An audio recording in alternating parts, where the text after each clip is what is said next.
हम आज के दिन के लिए धन्यवाद देना चाहते हैं परमपिता परमात्मा को, ऊपर वाले को, जिस रूप में मानते हैं आप, पूजते हैं, प्रे करते हैं, जिस रूप में मानते हैं, ईश्वर के रूप में, अल्लाह के रूप में, वाहिगुरु के रूप में, रब के रूप में, जिस रूप में आप मानते हैं, जीसस के रूप में, क्योंकि है तो सब कुछ वो एक ही, जिस रूप में पुकारो। अगर वो नहीं चाहते तो आज इस हम हॉल में नहीं होते, है ना। और तो उसका परमपिता परमात्मा का, ऊपर वाले का लाख लाख शुक्रिया अदा करना चाहिए, और कि हमारे जीवन में हर रोज़ नए चमत्कार हों, ऐसा उन्होंने हमको मौका दे दिया। और हम आगरा की सबसे शानदार प्रॉपर्टी में आज बैठ के हम डिस्कस कर रहे हैं, मीटिंग कर रहे हैं अपने भविष्य को सजाने और संवारने के लिए। इससे ज़्यादा खुशकिस्मत कौन हो सकता है बताइए, है ना। तो मोस्ट लकी पर्सन है, today is the great day, और हमें ग्रेटफुल होना जरूरी है। कृतज्ञता का भाव इंसान को और ज़्यादा खुशियों से भर देता है। उसके मन में जब खुशियों का भाव आता है तो वो अचीवमेंट की ओर आगे बढ़ना शुरू कर देता है।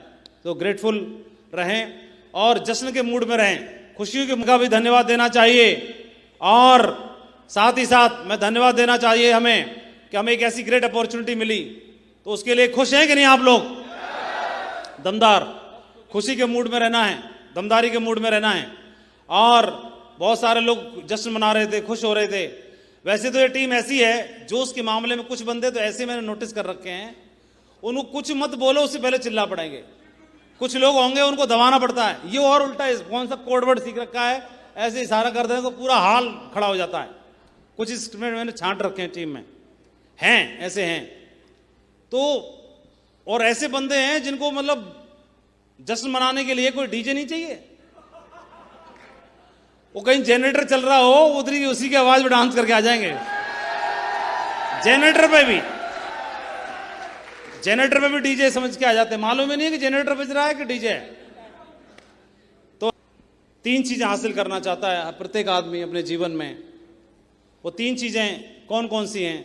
हर आदमी अपने जीवन में पैसा कमाना चाहता है, उतना कि खर्चा भी हो जाए और बच भी जाए, उतना कि खर्चा भी हो जाए और बच भी जाए और सपने भी पूरे हो जाएं, उतना कि खर्चा भी हो जाए, बच भी जाए, सपने भी पूरे हो जाएं, और कुछ सामाजिक कार्य भी कर पाए, दूसरों के लिए भी कुछ कंट्रीब्यूट करके जा पाए, उतना पैसा कमाना चाहता है दुनिया का प्रत्येक आदमी।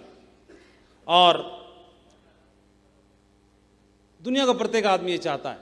दूसरा, अपने पैसे को सही इस्तेमाल करने के लिए अपने जीवन में उसको समय भी चाहिए, और समय के साथ साथ अपने जीवन में वो सुरक्षा भी चाहता है, स्वतंत्र होने के लिए, जीवन में आगे बढ़ने के लिए, समृद्धि के लिए। या नौकरी पेशा वाले लोग ऐसे तो है, चाहे प्राइवेट नौकरी करते हो, चाहे सरकारी नौकरी करते हो, चाहे अपना खुद का काम धंधा करते होंगे, कोई दुकान करता होगा, कोई शोरूम खोलता होगा, कोई दूध का काम, कोई व्यापारी है, कोई कुछ है, कोई कुछ है, कोई कुछ है, कोई कुछ है, ऐसे तो है सब लोग, है ना। हाँ, अब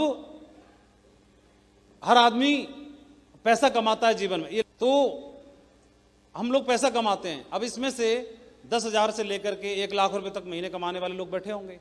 किसी की महीने की आमदनी 20,000 होगी, किसी की 40,000 होगी, किसी की 1 लाख होगी, 80,000 होगी, 60,000 होगी, ऐसी तो होगी सभी की, ठीक है। तो हम लोग पैसा कमाते हैं। अब पैसा कमाने के लिए कोई आदमी मान के चलिए महीने में 40,000 रुपये कमाता है, 40,000 रुपये महीने में कमाता है, तो उसके घर का खर्चा, हर आदमी के जीवन में जो पैसा कमाता है वो कमाने को लेकर के उसके जीवन में खर्चे रहते हैं। और खर्चों में सबसे पहले एक खर्चा रहता है, इस खर्चे को हम दैनिक खर्चा बोलते हैं। कौन से? दैनिक खर्चे। दैनिक खर्चे कौन कौन से होते हैं? कौन कौन से होते हैं दैनिक खर्चे? जगह से बोलो। स्कूल फीस, राशन का खर्चा, बिजली का बिल,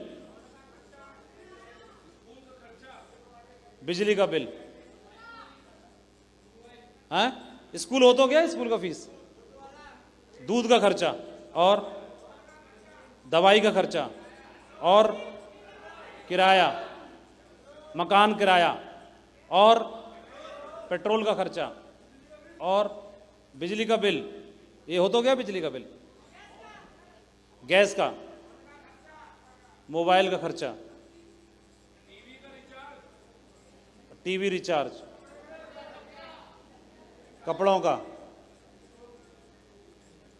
हाँ बोलते जाओ, हैं, सब्जी का खर्चा, पेट्रोल का, अखबार का,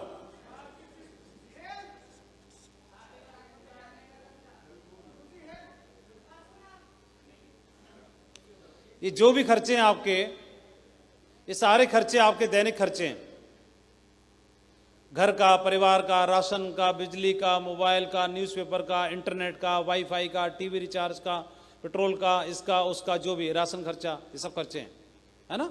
ये दैनिक खर्चे हमारे। ये तो बढ़िया दिख रहा है अभी तो। अच्छा, बहुत बढ़िया। ये सारे खर्चे रहते हैं। थोड़ा सा इन्वॉल्व होके बात करेंगे हम लोग अभी, है ना। ये खर्चे हमारे चाहिए हमको। और ये खर्चे, अगर किसी घर में आमदनी 50,000 रुपये महीना हो तो ये खर्चे 50,000 के हिसाब से होते हैं। किसी के घर में अगर आमदनी 20,000 रुपये महीना ही आती हो डॉक्टर साहब, तो ये खर्चे 20,000 के हिसाब से होंगे। किसी के घर में 70,000 आती हो आमदनी, तो खर्चे कैसे हो जाएंगे? 70,000 में बजट बनेगा। बोलो हाँ कि ना। उसी हिसाब से पिलो कवर होंगे, उसी हिसाब से पर्दे होंगे, उसी हिसाब से बच्चों की शॉपिंग होगी, उसी हिसाब से मतलब घर का राशन होगा, और देसी घी से खाएगा, बटर से खाएगा, उससे खाएगा, उससे खाएगा। बात सही है कि नहीं है? मतलब कुल मिलाकर के कमा कितना भी लो, 10,000 कमा लो, चाहे 20,000 कमा लो, चाहे 40,000 कमा लो, चाहे 80,000 कमा लो, सब इसी में चला जाता है, दैनिक खर्चों में। कुछ बोलना चाहते हैं?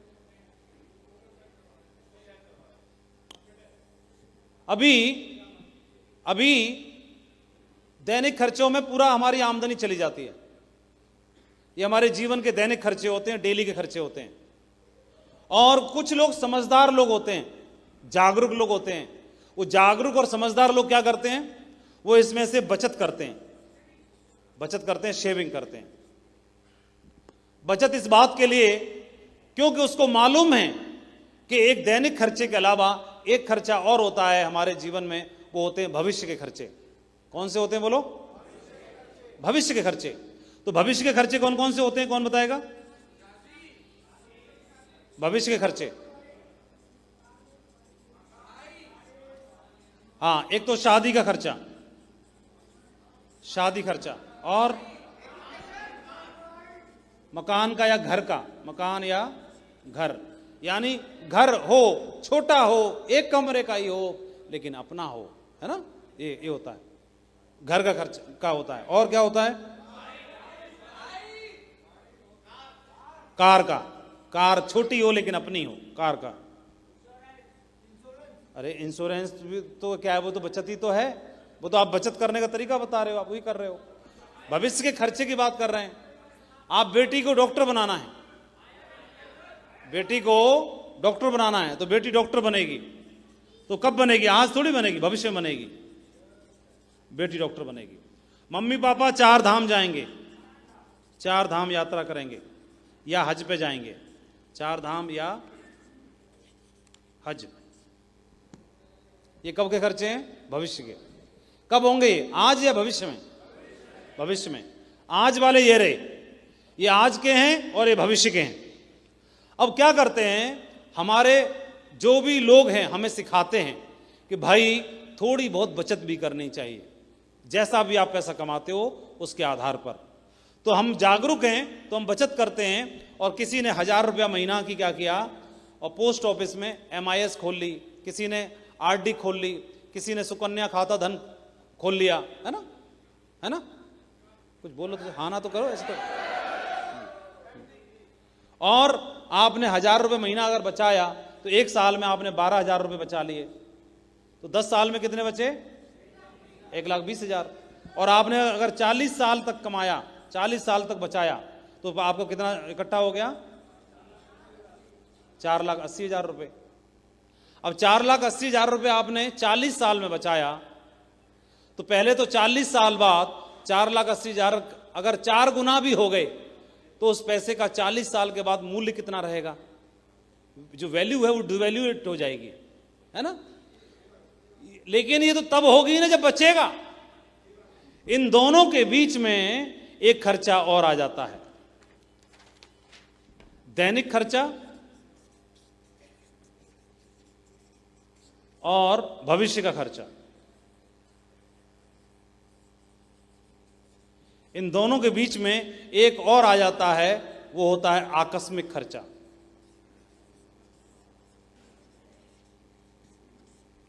हमने दैनिक खर्चे में से कटौती कर करके थोड़ा थोड़ा बचत करना शुरू की, और ताकि भविष्य के खर्चे पूरे हो सकें, ताकि बेटी डॉक्टर बन सके, ताकि अपना घर का सपना पूरा हो सके, ताकि एक छोटी सी कार का सपना पूरा हो सके, ताकि जिन माँ बाप ने सब कुछ अपना जीवन निकाल दिया मेरे लिए, उनको मैं 4 धाम भेज पाऊं, हज की यात्रा करा पाऊं, कुछ करा पाऊं।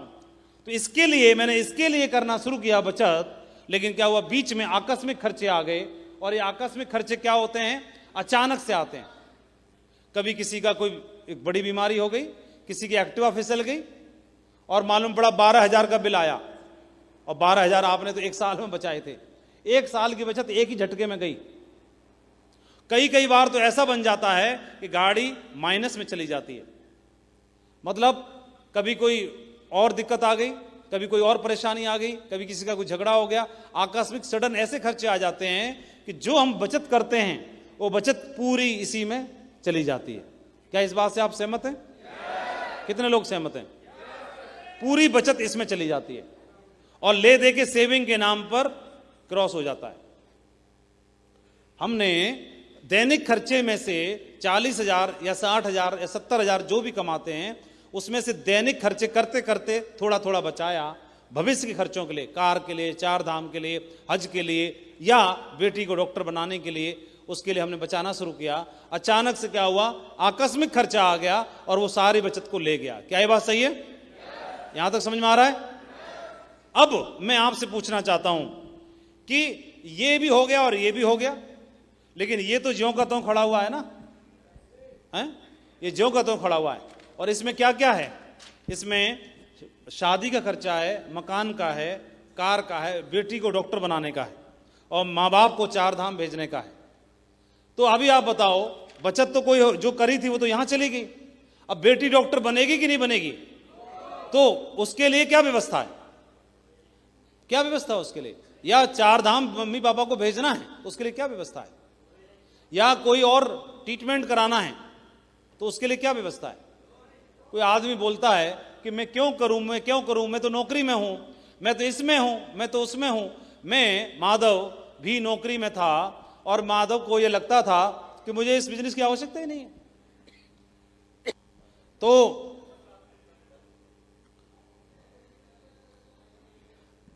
अभी मैं नौकरी में जरूर हूं और मैं प्लान कोई मुझे समझा रहा है, तो मेरे दिमाग में बार बार आ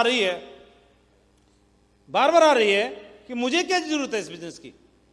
ये बिजनेस तो उन लोगों को चाहिए जो बेरोजगार हैं, जिनमें कोई काम धंधा नहीं है, जो खाली राम है। मैं तो सरकारी टीचर हूं, मुझे क्या जरूरत है करने की?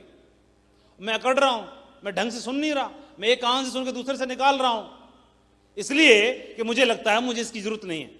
मुझे ऐसा लगता है। लेकिन जब मैं ट्रेनिंग में गया और मेरे अपलायन ने मुझे ये बात बताई, तब मेरी समझ में आया। उन्होंने मेरे से पूछा कि माधव जी क्या व्यवस्था है इसकी बताओ, बाकी बात बाद में करेंगे। आपका प्रमोशन, आपका इंक्रीजमेंट, आपका जो भी मिलेगा सब लगा लो इसमें। सब लगाने के बावजूद भी ये भविष्य के, जब मां बाप को 4 धाम भेजना है, बेटी डॉक्टर बननी है, इसकी व्यवस्था क्या है?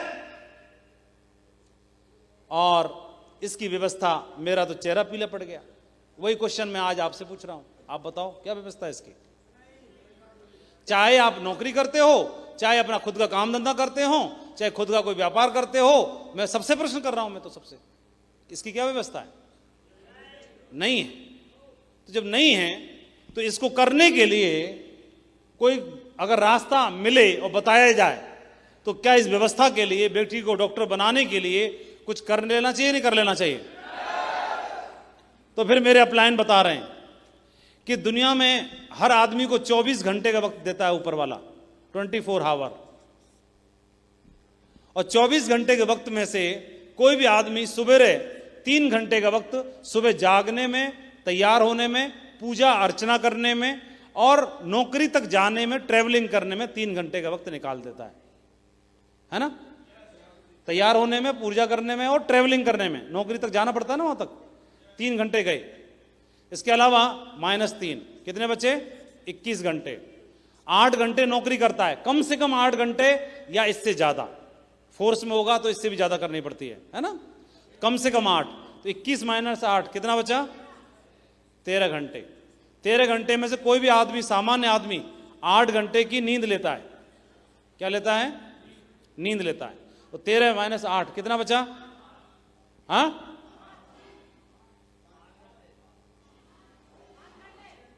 यहां पर 21 - 8 कितना बचा? नहीं,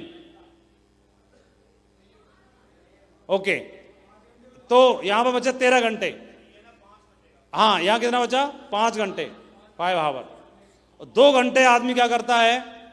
2 घंटे नौकरी करके लौटेगा तो ट्रैवलिंग करने में और इसके अलावा रिफ्रेश होने में 2 घंटे का वक्त उसमें निकाल देता है। कितने बचे? 3 घंटे।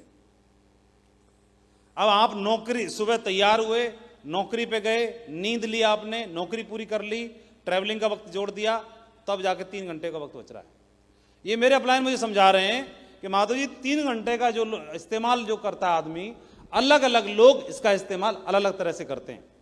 इसमें थोड़ा टाइम टीवी देखते हैं, थोड़ा टाइम मोबाइल पे बिताते हैं, फेसबुक पे देखते हैं, थोड़ा टाइम बच्चों के साथ बिताते हैं, थोड़ा टाइम कोई न्यूज़पेपर पढ़ता है, थोड़ा टाइम कोई पुलिया वाले दोस्त वगैरह उधर उधर बैठ लेता है 10-20 मिनट, थोड़ा टाइम अपने कोई सुंदरकांड में बैठ गया जाकर के, कोई उसमें बैठ गया जाकर के, मंदिर में बैठ गया, थोड़ा टाइम आदमी अपने अपने हिसाब से इसको व्यतीत करता है। क्या ये बात सही है?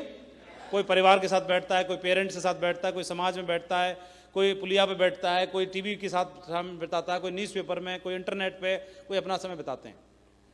अब बेटी को डॉक्टर बनाने की बात हो, बेटी डॉक्टर बनेगी, तो बेटी डॉक्टर बनाने की बात हो तो क्या ये 3 घंटे का इस्तेमाल, ये 3 घंटे क्या आप दे सकते हो? दे सकते हैं? तो मैंने भी लपक के बोल दिया हाँ दे सकता हूं। तो उन्होंने बोला ना ना, ऐसे मत बोलो, अपनी मर्जी से मत बोलो, क्योंकि 3 घंटे आपके नहीं हैं। ये 3 घंटे किनके हैं?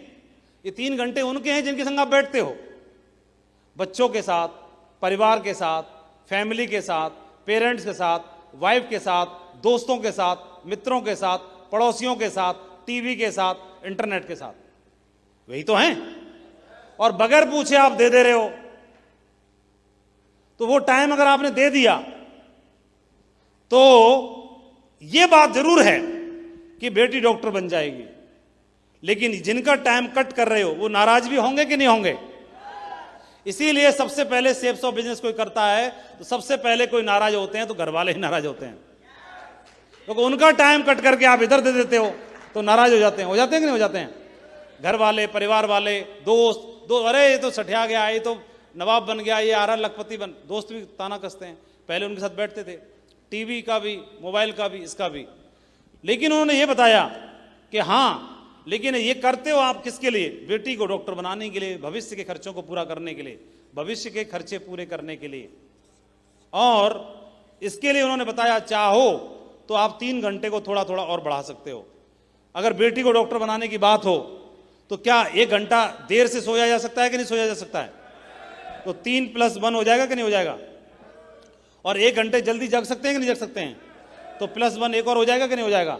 तो पहले 3 घंटे थे, अभी कितने हो गए आपके? 5 घंटे। तो आप 5 घंटे डेली काम करके सेफ शॉप में, और आप आने वाले समय में भविष्य के खर्चों की व्यवस्था अपने परिवार के लिए कर सकते हैं। ये मुझे समझाया गया। तो कितने लोगों को ये बात समझ में आ गई? समझ में आ गई? बहुत बढ़िया। तो ये बिजनेस किस लिए करना है? सबसे पहली बात इसलिए करना है कि मैं जानता हूं आज जो मैं कर रहा हूं, आज मैं डेली खर्चे तो मेरे चला लेता हूं, लेकिन मुझे भविष्य के खर्चों की व्यवस्था पड़ेगी। बचत जो करता हूं वो आकस्मिक खर्चे ले जाते हैं, भविष्य खर्चे के लिए चाहिए। ये जो चाहिए, ये चाहिए ही चाहिए, इनको इग्नोर नहीं कर सकते हैं। और इनको इग्नोर नहीं इसलिए नहीं कर सकते, इसलिए मेरे पास में आज ये व्यवस्था है कि मैं 4 घंटे, 5 घंटे, 6 घंटे डेली काम करके और सेफ शॉप में काम करके डेली अपने भविष्य के खर्चों की व्यवस्था कर सकता हूं। भविष्य के खर्चे का मतलब इनकम भी भविष्य में ही आएगी, तुरंत नहीं आएगी। भविष्य के खर्चे की बात कर रहा हूं तो मैं, तो बेटी डॉक्टर भविष्य में बनानी है, पेरेंट्स को 4 धाम भविष्य में भेजना है, घर भविष्य में बनाना है, कार भविष्य में लानी है, इसलिए इसकी काम की आमदनी भी आपको भविष्य में मिलती है, इसलिए थोड़ा धैर्यपूर्वक काम करने की आवश्यकता होती है। अब बात आती है कि ये जो मैं समझाने की कोशिश कर रहा हूं, ये मेरे अपलाइन ने मुझे समझाया कि इसलिए पैसे की आवश्यकता पड़ती है। तो आदमी को पैसा चाहिए और समय भी चाहिए और सुरक्षा भी चाहिए। तीनों चीज चाहिए कि नहीं चाहिए? तीनों चीजें चाहिए। और तीनों चीजें कहां से मिल सकती हैं? कहां से मिल सकती हैं? अगर हम ट्रेडिशनल वे में देखेंगे, सामान्य वे में देखेंगे, अभी आप बैठे हैं, आप सेप्स ऑफ बिजनेस को जानते हो, तो इसके बारे में तुरंत बोल दोगे कि सर सेप्स ऑफ में मिल सकती है। लेकिन सामाजिक तौर पे अगर हम देखते हैं, इन तीनों चीजों को हासिल करने के लिए पैसा और समय और सुरक्षा, ये तीनों चीजें क्या कोई भी आदमी कहां से हासिल कर सकता है, कैसे प्राप्त कर सकता है? तो इन तीनों चीजों को प्राप्त करने का कौन कौन सा साधन है? तो साधन अगर देखते हैं, हम में से प्रत्येक व्यक्ति चाहता तो है। तो अगर कोई व्यक्ति, कुछ लोग भाग्य के बारे में बात करते हैं कि सर पैसा अगर कमाना है तो मालूम नहीं कैसे कमाएंगे, लेकिन भाग्य में होगा तो आ जाएगा, और भाग्य में नहीं होगा तो नहीं आएगा। तो भाग्य के बारे में बात करते हैं, तो भाग्य जाग जाएगा। तो भाग्य जागता कितने लोगों का है? ये भाग्य के बारे में इग्नोर नहीं कर रहा, मना नहीं कर रहा, टाल नहीं रहा हूं, विरोध में नहीं हूं, लेकिन भाग्य के बारे में अगर बात की जाए तो भाग्य कितने लोगों का जागता है? भाई इन तीनों चीजों को हासिल करना है तो भाग्य में होगा तो मिल जाएगा। ऐसे बात सुनिए कि नहीं सुनी आप लोगों ने? मैं भी इस बात को मानता हूं, भाग्य में होगा तो मिल जाएगा, लेकिन भाग्य में नहीं होगा तो भी तो चाहिए ही ना। भविष्य के खर्चे तो तब भी चाहिए कि नहीं चाहिए? क्यों जी, चाहिए कि नहीं चाहिए? तो उसके लिए क्या व्यवस्था है? तो कई लोग बोलते हैं नहीं भाग्य में होगा तो मिलेगा। अरे भाग्य में जो होगा तो भाग्य में मिलेगा कब? तो भाग्य के बारे में बात करते हैं, कुछ एक वीडियो देखते हैं। इसमें एक भिखारी है वीडियो में, और ये भिखारी एक सड़क किनारे बैठा हुआ है और उसके पैर में कंकड़ लग गया है, तो ब्लीडिंग हो रही है और परेशान है, न कपड़े हैं पहनने के लिए, न खाना है खाने के लिए, और न जूते हैं पहनने के लिए। तो जिस बिल्डिंग पे बैठा है, जिस रोड पे बैठा है, उस बिल्डिंग के ऊपर एक पति पत्नी में, मियाँ बीवी में झगड़ा हो रहा है। तो क्या सिचुएशन है, इस वीडियो को पूरा देख के समझना, आप बताना फिर। Auch wenn du auf 4 Buchstaben singst. Ich hab mir mit Vergnügen heute Morgen die Arschkarte bestellt. Nun hab ich endlich volles Programm, inklusive Blues. Und ich singe, als ob es kein Morgen mehr gibt. ओ बेचारे की बीवी लेके भाग गया और आप लोग खुश हो रहे हो अभी। लेकिन मैं ये बताओ, मुझे समझाने की कोशिश करो कि भिखारी के भाग्य में था, इसकी तो लॉटरी लग गई है। लेकिन ऐसे पूरे दुनिया में 700 करोड़ लोग हैं, तो भिखारी कितने होंगे उनमें? पोटेंशियल देखते ना, स्कोप कितना है, स्कोप कितना है?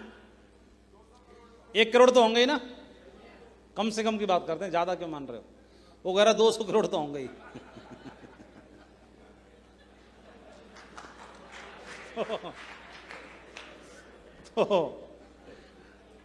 तो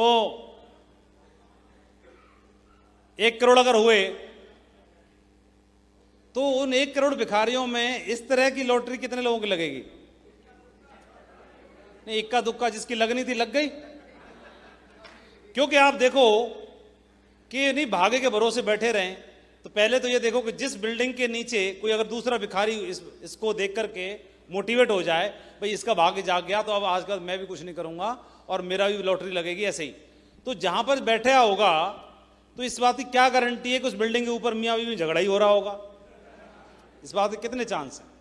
और चांस हैं भी तो ये क्या गारंटी है कि उसकी बीवी जूता ही उठा के फेंकेगी? इसकी भी चांस नहीं है। और अगर फेंक भी दे तो कितना चांस है कि वो जूता आपके पैर में फिट आएगा ही आएगा? इस बात के कितने चांस हैं?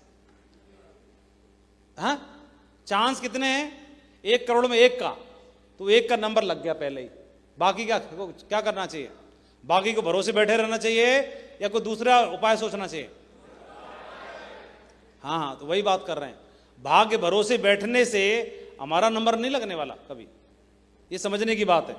लेकिन आप बताएं कि कोई भी आदमी जीवन में इन तीनों चीजों को तो चाहता है ना। क्या क्या तीनों चीजें कौन कौन सी हैं? पैसा, समय और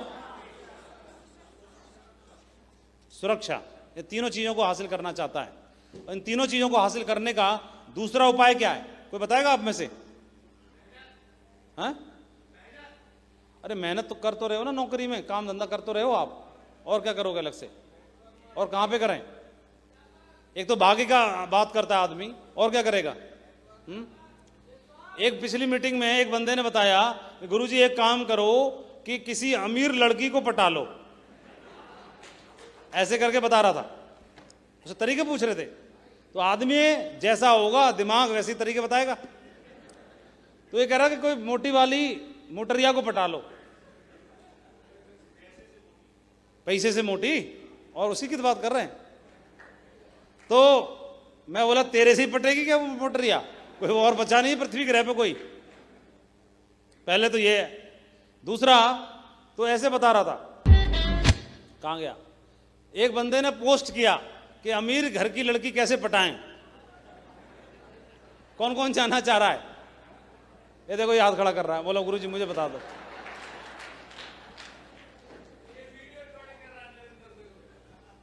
क्यों भाई टाइगर साहब, किसको सुनाओगे इसको वीडियो को? तो ऐसी ऐसी उल्टी पुल्टी पोस्ट करते हैं और ताकि पैसे वाले बन जाएं। तो क्या इस बात से कितने चांस हैं कि पैसा, समय और सुरक्षा तीनों चीजें हासिल की जा सकती हैं? हाँ? नहीं है। तो और कोई तरीका बताओ, क्या केवीसी में जाकर बन सकते हैं? हाँ? पहले तो ये देखो, इस हॉल में बैठे हुए नंबर कितने का लगेगा इसमें? 2 सवालों को जवाब देने का, तीसरे का दाएं बाएं देखना शुरू करे, यस वो या यू या है? 2 प्रश्न में सारी लाइफ लाइन इस्तेमाल होने के बावजूद भी बचनी नहीं कुछ भी, या यू हो जाएगी पूरी। हेलो? और फिर जिसकी या हो भी गई, 5 करोड़ जो कमा के ले भी आया, वो भी अब दोबारा से दूध बेच रहा है। क्यों? क्योंकि उसने कमा तो लिया, लेकिन फाइनेंशियल, वित्तीय एजुकेशन नहीं लेने की वजह से उस पैसे का सही इस्तेमाल कैसे करना है वो समझ नहीं हो पाने की वजह से जहां था वहीं फिर वापस आ गया। लेकिन बात तो कर रहे हैं ना, तीनों चीजें चाहिए, ये और ये। और भाग्य की बात करी आपने, वो तो कैंसिल है, वो तो चल नहीं पा रहा। दूसरा तरीका कौन सा बताया आपने? लड़की पटाने वाला मोटरिया, ये भी कैंसिल है। तीसरा केवीसी का है, ये भी कैंसिल है। चौथा आप लोग बताओ कहां से कमाने? तो तीनों चीजें हैं ना। हैं? ये तिजोरी की चाबी किन के हाथों में रही है शुरुआत से? कौन आदमी है जो पैसा, समय और सुरक्षा कमा के रखा है ट्रेडिशनल वे में? तो हम देखते हैं कि शुरुआत से ही कौन लोग पूंजीपति लोग रहे हैं, जिनके पास, हम देखते हैं पुराने समय में, आज से सैकड़ों साल पहले के बारे में बात करते हैं, थोड़ा बैक में जाते हैं, तो आप देखेंगे कि जो पुराना जमाना था, वो जमाना था जमींदारों का, लैंडलॉर्ड्स का, या राजे महाराजाओं का, है ना? या जिन लोगों के पास जमीन ज्यादा थी, यानी कोई राजा है तो उस राज्य की जमीन सारी उसी की हो गई ना, हक उसी का हो गया। कर के रूप में, लगान के रूप में पैसा उसको मिलेगा। तो सबसे ज्यादा धनवान कौन होगा? राजा। या आपने सुना होगा कोई ऐसा उस राज्य में सेठ साहूकार भी हुआ करता था जो राजा को भी खरीद सकता है, इतना धन उसके पास हुआ करता था जमीन की वजह से। इतनी जमीन का मालिक हुआ करता था, हजारों बीघा जमीन का वो साहूकार हुआ करता था, और वो धनाढ़ हुआ करता था। तो आपने सुना होगा, आज से पुराने टाइम में, कुछ समय पहले तक भी, जो भी लोग शादी ब्याह भी करते थे तो ऐसे परिवार में करते थे जिनके पास जमीन ज्यादा हो, खेत ज्यादा हो, जमीन ज्यादा हो। ऐसे सुना आप लोगों ने? तो जो पूंजीपति थे वो कौन लोग थे? जिनके पास क्या ज्यादा है? बोलो, जमीन ज्यादा है। जमीन ज्यादा है वही पैसे वाले बन सकते हैं, वही पूंजीपति बन सकते हैं, वही धनवान बन सकते हैं। ऐसा समय था। लेकिन समय हमेशा एक जैसा नहीं रहा, धीरे धीरे करके समय बदला। कई साल गुजरे, सैकड़ों साल गुजरे। कई साल गुजर जाने के बाद एक ऐसा समय आया कि जमीन की बजाय जो जमाना आ गया वो किसका आ गया? लैंड की बजाय लेबर का जमाना आ गया। आपने सुना होगा कि जिनके पास लेबर ज्यादा थी, जिनके पास लोग ज्यादा थे, जिनके पास पुराने टाइम में गुलामों की खरीदी बिक्री भी की जाती थी, या ऐसे राजे महाराजा हुआ करते थे जिनके पास जितनी बड़ी सेना है वही ताकतवर राजा हुआ करता था। अब वो जमीन से ताकतवर राजा नहीं कहलाएगा, अब किसकी वजह से? सेना कितनी बड़ी ज्यादा है उस बात से। तो आपने सुना होगा कि जो राजा ज्यादा बड़ी सेना का मालिक हुआ करता था वो दूसरे राज्य पे आक्रमण करके उसको भी अपनी सेना में मिला लिया करता था, है ना। तो ताकतवर कौन हो गया? अब जिसके पास मैन पावर है ना, मैन पावर, लेबर ज्यादा थी, मैन पावर ज्यादा थी, तो वो अब पैसे वाले होना शुरू हो गए, है ना। दूसरा, समय बदलने के बाद अब ये कोई राजा है, उसके पास जमीन ज्यादा है लेकिन सेना कम है, तो भी वो नहीं रह पाएगा, कोई कब्जा कर लेगा दूसरा। तो जमाना किसका आ गया? लोगों का आ गया, लेबर का आ गया, मैन पावर का आ गया। इसके बाद में धीरे धीरे जो समय गुजरा, और समय गुजरने के बाद एक ऐसा समय आया कि जमाना किसका आ गया? निवेश का। जिनके पास कैपिटल थी, जिनके पास धन था, अब जिनके पास जमीन थी उनको कोई नहीं पूछ रहा, जिनके पास लोग थे उनको कोई नहीं पूछ रहा। ऐसे लोग जिनके पास धन था, वो धन को निवेश करके उन्होंने उद्योग डाल दिए, उद्योग धंधे डाल दिए, फैक्ट्रियां डाल दी, उद्योगपति बन गए। और उनके निवेश की वजह से क्या किया? उन्होंने मार्केट पे पूरी पे कब्जा कर लिया, वो कब्जा कर लिया और उनकी मोनोपोली हो गई। क्या हो गई? मोनोपोली हो गई। और धन के हकदार सिर्फ वही लोग होना शुरू हो गए। अब जमीन वाले को कोई नहीं पूछ रहा, या जिनके पास लेबर थी उसको कोई नहीं पूछ रहा। जमाना बदलना शुरू हो गया। और जमीन की एक फोटो भी लगा हुआ है। जमीन के बारे में अगर देखा जाए तो दुनिया की सबसे बड़ी जमीन की मालकन जो है वो इंग्लैंड की महारानी है। तो कानूनी तौर पर पृथ्वी की 16% जमीन की मालकिन वही है। तो इसका मतलब ज्यादा धनवान वही हुई कि नहीं हुई? ये पुराने टाइम की बात है। मतलब जमीन के आधार पर अगर किसी को मालिकियत देखी जाए तो जमाना किसका आ गया? पूंजीपति कौन है? ये पहले जमाना इनका था, फिर जमाना इनका बदला, फिर यहां पे आया, और जमाना बदलते बदलते किसका आ गया? जमाना इनका आ गया। कि एक ऐसा जमाना आया कि अब जिनके पास जमीन है उसकी भी आवश्यकता नहीं है, लेबर ज्यादा है उसकी भी आवश्यकता नहीं है, जिनके पास धन ज्यादा है उसकी भी आवश्यकता नहीं है। एक ऐसा कोई ग्रुप आया जिसने एक कंपनी की स्थापना की, और जिनके पास न तो जमीन है और न जिनके पास लोग हैं और न जिनके पास पैसा है। इन्होंने क्या किया? एक कंपनी की स्थापना की और इसके शेयर्स निकाले, और 10 यहां से पैसा आया, यहां से आया, यहां से आया, यहां से आया, यहां से आया, यहां से, यहां से, यहां से, यहां से 50 जगह से धन इकट्ठा हुआ। इनके पास जमीन नहीं है, इनके पास लोग भी, मैन पावर भी नहीं है, इनके पास पैसा भी नहीं है। सिर्फ एक विचार, एक कंपनी ने 10 जगह से पैसा इकट्ठा करके, शेयर्स बांट करके, और क्या किया? वो तीनों चीजों का हकदार बन गया, मालिक बन गया। अब इनके पास में क्या हुआ?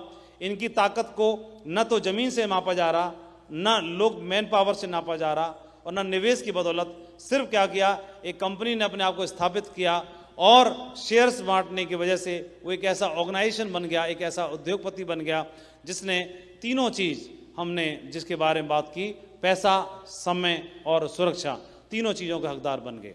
जमाना बदलना शुरू हुआ। धीरे धीरे करके एक समय और ऐसा आ गया कि अब इन चारों चीजों की भी आवश्यकता नहीं है, चारों की भी आवश्यकता नहीं है। अब जमाना आ गया कि टैलेंट के बल पर भी कोई व्यक्ति पूंजीपति बन सकता है, या तीनों चीजों का हकदार बन सकता है, तीनों चीजों का हकदार बन सकता है। तो आपने देखा, न इनके पास में जमीन है, न इनके पास में जमीन है, न इनके पास में लोग हैं, न इनके पास कोई उद्योग धंधा है, उसके बावजूद भी मैन पावर भी नहीं है। सिर्फ काबिलियत की वजह से, टैलेंट के बल पर ये लोग भी स्टार बन गए। और किसी का भी उदाहरण लें, हजारों लोग उदाहरण हैं, चाहे आप नेहा कक्कर का उदाहरण लें, चाहे अरिजीत सिंह का उदाहरण लें, चाहे AR रहमान का उदाहरण लें, चाहे स्पोर्ट्स में किसी का लें, आप देखेंगे इनके पास कोई भी धन की और सुरक्षा की कमी नहीं है। क्या ये बात सही है? लेकिन इसमें नंबर कितनों का आता है? हम बात किसकी कर रहे हैं? हम बात कर रहे हैं पैसा, समय और सम्मान, सुरक्षा, इन 3 चीजों की बात कर रहे हैं। तीनों चीजें किसको मिलती हैं? या तो जिसके पास जमीन थी, तो क्या हमारा नंबर आता है? क्या हमारे पास जमीन है इतनी? क्या है? उसमें नंबर हमारा नहीं आता। उसके बाद फिर बात आती है, क्या हमारे पास मैन पावर है? वो भी नहीं है, वहां से भी कट हो गए। किस बेस पर, किस बात के आधार पर हम बात करते तीनों चीजों को कमाने की? कुछ तो चाहिए, तो वो भी नहीं है। फिर तीसरी बात करते हैं, क्या निवेश करने के लिए धन है हमारे पास? क्या हमारे शेयर्स हैं मार्केट में? वो भी नहीं है। अब चौथा, इन तीनों में से कुछ भी नहीं चाहिए, चौथा होगा तो भी आप हकदार बन सकते हैं। और चौथा क्या, कि आपके बल्ले में इतनी ताकत होनी चाहिए जो विराट कोहली के में है, क्या आपके गले में वो सुर होना चाहिए जो ए.आर. रहमान के में है, अरिजीत के में है, क्या वो है हमारे पास? अरे गा तो हम लेते हैं, गाने की कोई बात नहीं है, लेकिन गा उतना ही बात है, काम चलाऊ वाला, उसके दम पे मिलना कुछ नहीं है। ऐसे तो हजारों लाखों लोग गा लेते हैं, हजारों लाखों लोग खेल लेते हैं गेंद से, लेकिन उनके हकदार बन पाए तो नहीं है। तो क्या ये काबिलियत है? ये भी नहीं है। तो हम यहां से भी गए, लेकिन मांग तो इन्हीं की बराबर रहे ना। फिर जमाना आता है फ्री एंटरप्राइजेस का। फ्री एंटरप्राइजेस, कोई भी लोगों के लिए जो सर्विस देता है वो भी अपने आप को स्थापित कर सकता है। तो मैकडोनल्ड ने बर्गर बेचना शुरू किया, बर्गर हिट हो गया, लोग बर्गर खा रहे हैं, बदले में उसको पैसा कमा रहा है। तो अब या तो हमारे पास कोई ऐसी चीज होनी चाहिए जिसको बेच के लोग पसंद करें और हम पैसा कमाएं, कोई ऐसी रेसिपी, कोई ऐसा बर्गर, कोई ऐसा आइटम जो किसी पे ना हो और जो प्रचलित हो जाए पूरी दुनिया में। और जमाना इनका आ गया। अब इनके पास में क्या है? न तो इनके पास जमीन है, देखो, न जमीन है, न मैन पावर है, न निवेश करने के लिए धन है, न शेयर्स हैं, और ना ही योग्यता है, टैलेंट भी नहीं है। लेकिन ये एक रेसिपी लेके आता है बर्गर की और उसको बेचना शुरू करता है, लोगों को इतना पसंद आता है कि लोग दीवाने हो जाते हैं। यहीं से पैसा कमाता है और ये पैसा कन्वर्ट हो जाता है कुछ समय के बाद में किस में? फ्रेंचाइजी में। फ्रेंचाइजी में बदल के पूरी दुनिया में छा जाता है। ये यहां तक, ये भी पैसे वाला बन सकता है, हकदार बन सकता है। लेकिन इसके बाद जमाना बदलता चला आ रहा है। अब एक व्यक्ति ऐसा भी पैसा कमा सकता है जिसके पास इन चारों पांचों में से कुछ भी नहीं है, न जमीन है, न लोग हैं, न मैन पावर है, न शेयर्स की वैल्यू है, न उद्योग धंधा है, न काबिलियत है, न टैलेंट है, न कुछ भी नहीं है, और ये रेसिपी भी नहीं है। लेकिन एक आदमी क्या करता है? एक विचार लेके आता है, न कंपनी है, न जमीन है, न पैसा है, कुछ भी नहीं है, विचार लेके आता है, एक प्लेटफॉर्म बनाता है, एक प्लेटफॉर्म प्रोवाइडर। और वो प्लेटफॉर्म प्रोवाइडर क्या करता है? दो जरूरतमंद लोगों को ढूंढता है, दो जरूरतमंद लोगों को ढूंढा, इनको ढूंढा कि इनको मार्कर चाहिए मार्कर, इनको ढूंढा, और इनको ढूंढा क्या मार्कर बेचना है आपको, मार्कर बेचने वाले को ढूंढा और मार्कर खरीदने वाले को ढूंढा, दोनों से कांटेक्ट कर लिया। बढ़िया चाहिए? बोला हां। आपको बिकवाने? मैं हूं ना। इनको बोल दिया मैं हूं ना। और ये मार्कर बेचने वाले को यहां जोड़ लिया और खरीदने वाले को भी यहां जोड़ लिया।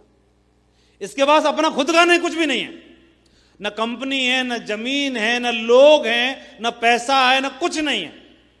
बनाने वाला प्रोडक्ट ये है, खरीदने वाला ये है, दोनों को खुद से जोड़ लिया और पिन से लेकर के जो आप मांगो वो सारी चीजों को अपने आप से स्थापित कर लिया। और स्थापित करने की वजह से प्रोडक्ट को सिर्फ प्रोवाइड कराने की जिम्मेदारी ले ली। इनके ना लेबर है, ना लोग हैं, बनाने वाला कोई और है, खरीदने वाला कोई और है। सिर्फ प्लेटफॉर्म देने की वजह से ये व्यक्ति भी दुनिया का बेताज बादशाह बन सकता है, और बन गया। बना कि नहीं बना? इसके पास कुछ नहीं है। कुछ नहीं होने के बावजूद भी ये पैसा प्लस समय और प्लस सुरक्षा, इन तीनों चीजों का हकदार बन सकता है। जितने भी विकल्प हैं इनमें से कुछ भी एक हो, लेकिन जमाना और कितना बदल रहा है, जमाना इतना बदल रहा है कि बदलते बदलते आप देखोगे प्लेटफॉर्म प्रोवाइडर का जमाना आ गया, सोशल मीडिया का जमाना आ गया, सोशल मीडिया का जमाना आ गया। ये लोग भी धन कमा सकते हैं, उन तीनों चीजों को, उपरोक्त तीनों चीजों को कमा सकते हैं। सोशल मीडिया का जमाना आ गया। आप देखेंगे कि ये व्यक्ति ने, किसी ने व्हाट्सएप लॉन्च कर दिया, कम से कम ऑनलाइन मार्केटिंग वाला, अमेजोन वाला, तो कम से कम एक जरूरतमंद की जरूरत को पूरा करा रहा है, कम से कम प्रोडक्ट तो दे रहा है, आपको जो चाहिए वो मिल तो रहा है घर पे। लेकिन ये टाइगर खामा खामा ही कमा रहा है। इन्होंने ऐसे बंदों को ढूंढा, तुम खाली हो, कोई काम धंधा नहीं है, टाइम पास करना चाहते हो, मैं हूं ना। इसको बोला तुम पे कोई काम धंधा नहीं है, खाली हो, मैं हूं ना। दो खाली लोगों को पकड़ा और दोनों को भिड़ा दिया आपस में, और पूरी दुनिया में से खाली लोग मिल गए उनको, जो आधा घंटा बिताने वाले, 15 मिनट बिताने वाले, और खाली लोगों को अपने से जोड़ दिया, और खुद रोटियां बेल रहा है। ये देखो, ये फेसबुक का मालिक है, और ये टाइगर क्या कर रहा है, और ये दुनिया में चौथे नंबर का सबसे धनवान आदमी है, और कोई अगर बेचने निकले अपने देश को, उसके देश को खरीद सकता है। और ये टाइगर, इसके अलावा इसने हमको फेसबुक और व्हाट्सएप पकड़ा दिया, और खुद अपनी बीवी के साथ में रोटी बेल रहा है उधर। चलो अपन रोटी बेलते हैं। इसके पास क्या है? जमीन है इसमें? क्या इस पर मैन पावर थी? क्या इस पर निवेश करने के लिए धन था? कुछ भी नहीं है सिर्फ। और कम से कम अमेज़न वाला तो कम से कम आपके पास कुछ पहुंचा तो रहा है, ये कुछ नहीं पहुंचा रहा। लेकिन आप देखेंगे इसने क्या किया, पूरी दुनिया से लोगों की लिस्ट कलेक्ट कर ली। क्या कलेक्ट कर ली? लिस्ट। इनका डाटा ले लिया, इनका डाटा ले लिया, इनका डाटा ले लिया, इनका डाटा ले लिया। और सोशल मीडिया का मतलब यही है कि जिसके पास जितनी बड़ी लिस्ट है वो उतना ही बड़ा धनवान है। आप देखोगे कि जिसके जितने ज्यादा सब्सक्राइबर हैं, जिसके जितने ज्यादा फॉलोवर हैं, आज वो व्यक्ति उतना ही बड़ा सेलिब्रिटी है। क्या ऐसा है? पेटीएम क्या करता है? ये पेटीएम यहां खड़ा हुआ है, इसमें कुछ नहीं है, ना जमीन है, ना लोग है, ना पैसा है, ना कंपनी है, ना शेयर है, कुछ नहीं है। ये खामा में यहां बैठा हुआ है। इनको बिजली का बिल भरना है, आपको बिजली का बिल वसूल करना है, दोनों को बोल दिया मैं हूं ना, मेरे थ्रू वसूल करो, मेरे थ्रू जमा करो। तो ये प्लेटफॉर्म प्रोवाइडर है, और प्लेटफॉर्म प्रोवाइडर से लोगों की जरूरत को ध्यान में रखते हुए इन्होंने लोगों को स्थापित कर दिया, अपने से जोड़ दिया।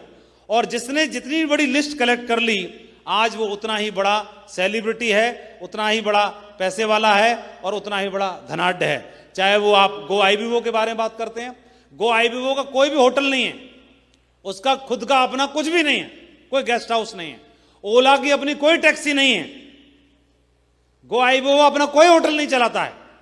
और लेकिन सिर्फ ये प्रोवाइड करते हैं एक प्लेटफॉर्म जहां के माध्यम से लोगों को उन्होंने जोड़ लिया है, और लोगों को जोड़ लिया। एक नई पूंजी आई आज की डेट में, आज ट्रेंड में, चलन में एक नई पूंजी है, और पूंजी का नाम है संपर्क पूंजी। कौन सी पूंजी?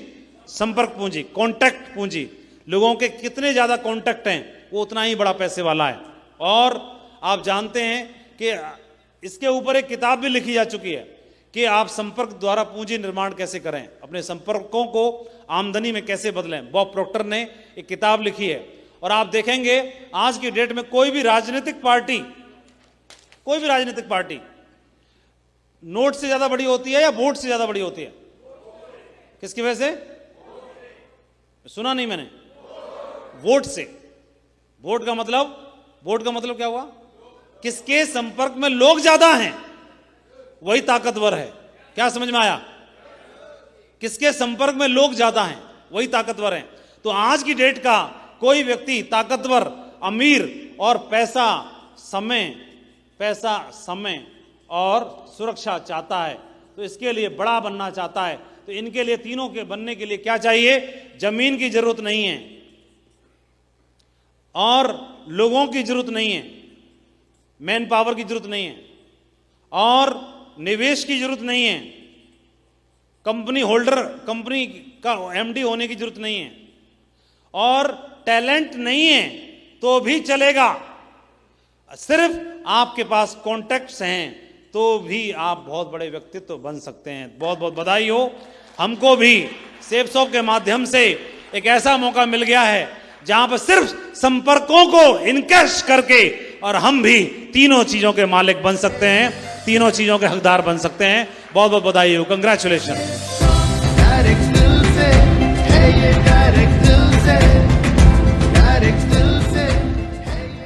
संपर्क के बारे में अगर देखेंगे, हमारे बिजनेस में कोई भी आदमी के इतने बड़े संपर्क नहीं है कि लाखों लोग उसको जानते हो, करोड़ों लोग जानते हो। मालूम पड़ा 50 मिलियन लोग आपको फॉलो करते हैं।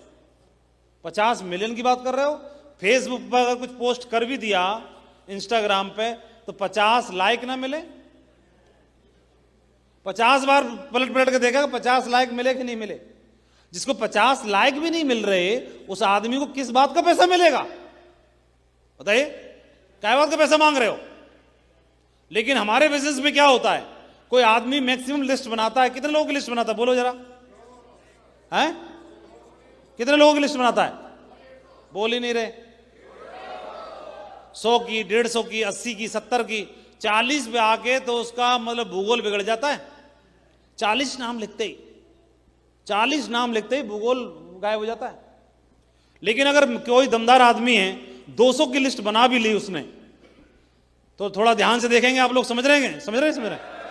200 की लिस्ट अगर बना ली तो आप 200 की लिस्ट से भी कैसे पैसे वाले बन सकते हैं, ये बात कितने लोग जानना चाहते हैं? 200 की लिस्ट से आप हमारे बिजनेस में आए और आपने 200 लोगों की लिस्ट तैयार की। पहले तो आज के बाद याद रखना, प्रत्येक व्यक्ति की कम से कम 200 लोगों की लिस्ट बनवानी है आज के बाद हमको। हमारे बिजनेस में बहुत दिक्कत का बात है कि हमारे पास ले दे के कुछ भी नहीं है। एक ही काम है कि हम 200 लोगों को जानते हैं, उनकी भी लिस्ट नहीं बनाते और ना बनवा पाते। ये बड़े दुर्भाग्य की बात है।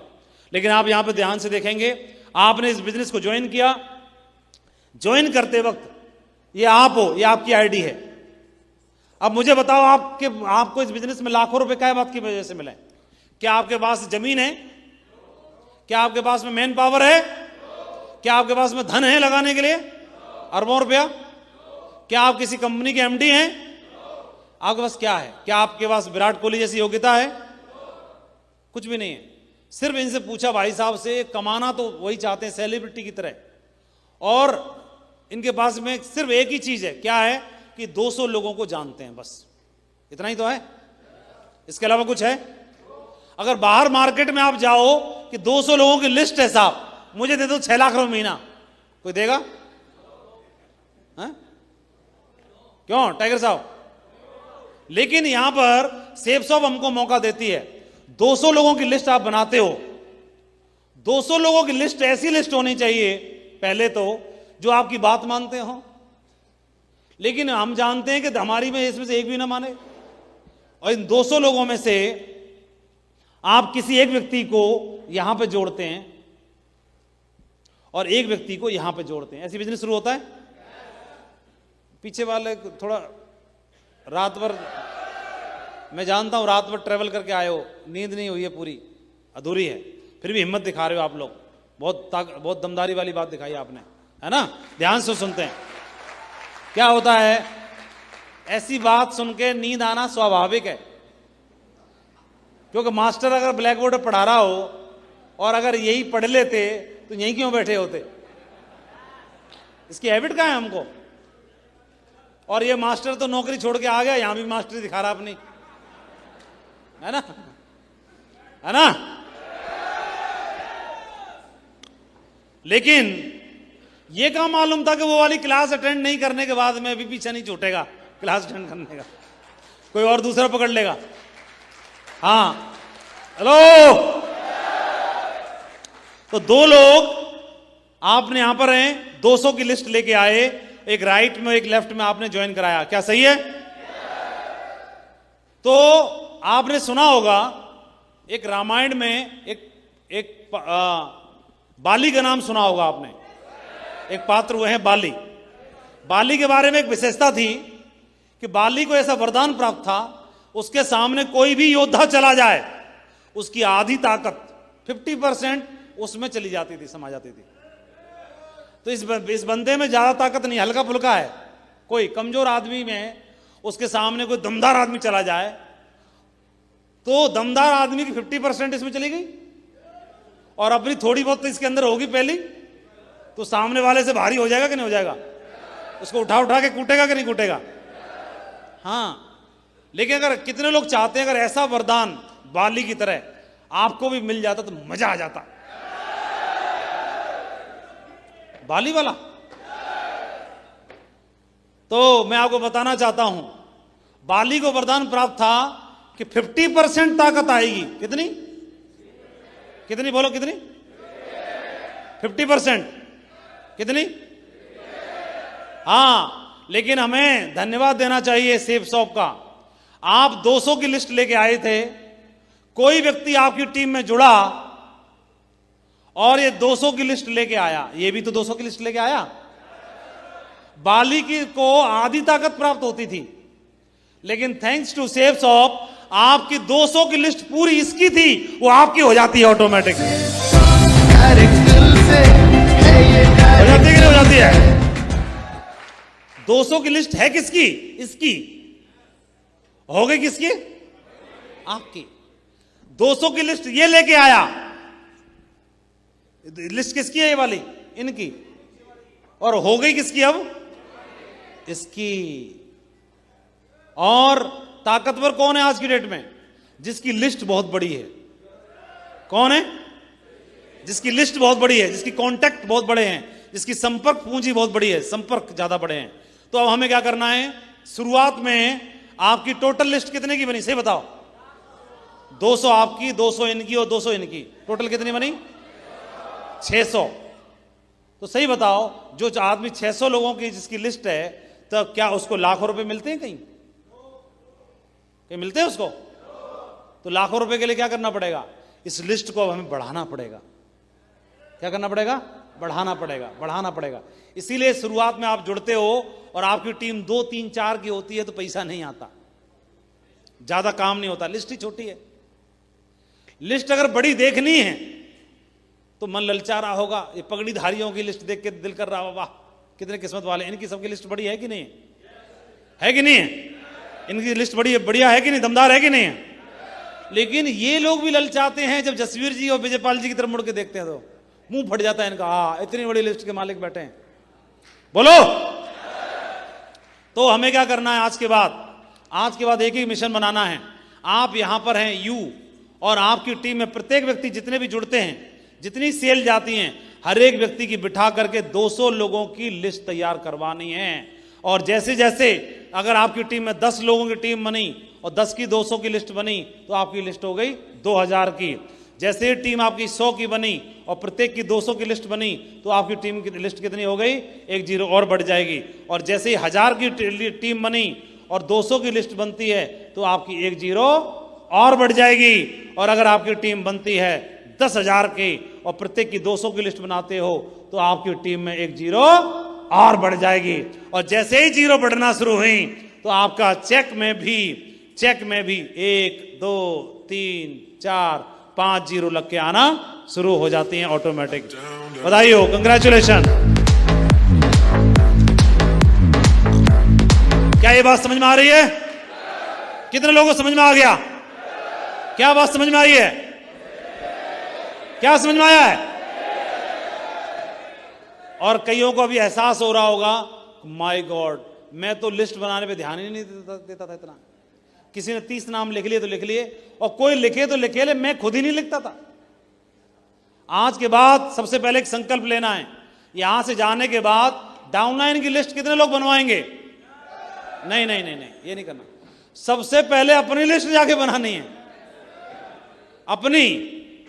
और कई लोग सीनियर होते जाते हैं, बोला मैं तो सिल्वर प्लेटिनम बन गया, मैं क्या करूंगा लिस्ट बना के। अब डायमंड है चाहे कुछ भी है, प्रत्येक को जाकर के अपनी लिस्ट बनानी है आज के बाद। आज जाकर के कितने लोग हैं जो 50 की, 100 की, 40 की, 140 की, 200 की हिम्मत दिखा के लिस्ट तैयार कर सकते हैं?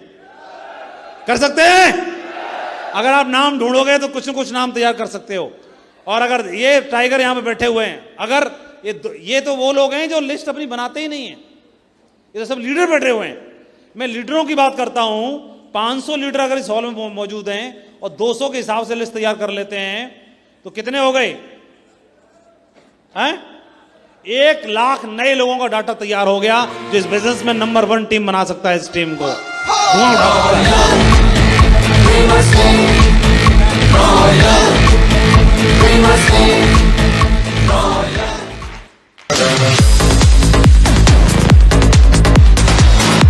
जय हो।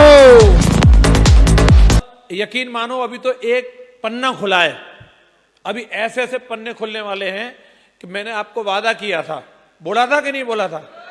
ईमानदारी से दिल से बताओ कितने लोगों को अभी ऐसा लग रहा है यार अभी काम बड़ा कर दूंगा मैं? उम्मीद जाग रही है? अभी देखते जाओ, आज मागरू जी के हाथों में ये आया ना मार्कर और ये व्हाइट बोर्ड, ये 16 साल बाद आया है। और पहले आता था तो हम लोगों का बिल्कुल एकदम मीटर 70 कर दिया और यहां तक आके खड़े कर दिए। दोबारा आया है तो मुझे लग रहा है 500 यूनिवर्सल क्राउन एम्बेसडर बन के निकलेंगे। तो पूरी दमदारी के साथ, पूरे जोश जुनून के साथ, पूरे एंजॉयमेंट के साथ हम इस वर्कशॉप को अटेंड करेंगे। Thank you.